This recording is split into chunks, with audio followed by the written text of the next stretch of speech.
Ditantang Jenderal OPM, prajurit TNI di Papua tak takut diintimidasi, kepung markas KKB Jalur Laut. Kepala Pusat Penerangan TNI Brigjen Christomay Sianturi mengatakan, pihaknya tak terlalu menghiraukan intimidasi yang dilayangkan oleh kelompok kriminal bersenjata, KKB, Organisasi Papua Merdeka, OPM.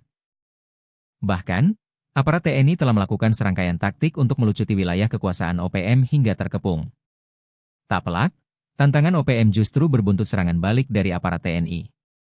Seperti diketahui, Tentara Pembebasan Nasional Papua Barat, TPNPB, OPM telah mengancam militer Indonesia untuk meninggalkan wilayah perang di Papua. Juru bicara TPNPB OPM Sebi Sambom mengatakan ada 7 batalion dari Kodapia Hukimo yang telah mendeklarasikan perang terhadap militer Indonesia. Dia menilai, keberadaan militer di wilayah Papua itu ilegal. Selain itu, Sebi mengimbau kepada Presiden Prabowo Subianto dan Panglima TNI Jenderal Agus Subianto untuk menarik logistik senjata berat dari wilayah Papua. Namun, hal itu tak terlalu ditanggapi oleh prajurit TNI.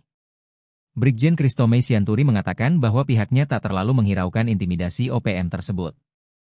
Ia mengatakan bahwa kehadiran prajurit TNI di Papua sangat dibutuhkan. Karena selain menghadirkan rasa aman, pihaknya membantu pemerintah dalam mempercepat pembangunan di Papua. Terbaru, TNI Angkatan Laut menggelar latihan manuver taktis keamanan di perairan Muara Amamapare, Mimika, Papua Tengah awal Mei ini.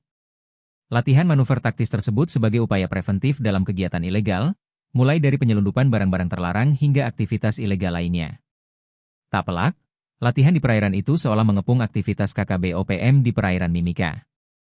Dikutip dari Tribun Papua Tengah, 3 kapal Patkamla, 1 kapal cepat, 1 rubberboat dan 1 skoci karet dilibatkan dalam latihan tersebut.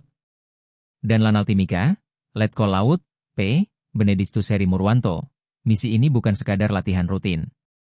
Heri mengungkapkan, bahwa kegiatan ini bertujuan untuk melaksanakan patroli rutin sekaligus meningkatkan kualitas dan kemampuan personel melalui latihan mantak. Benedictus mengatakan bahwa latihan mantak ini juga bertujuan untuk mempersiapkan personel agar selalu siap jika dibutuhkan dalam operasi.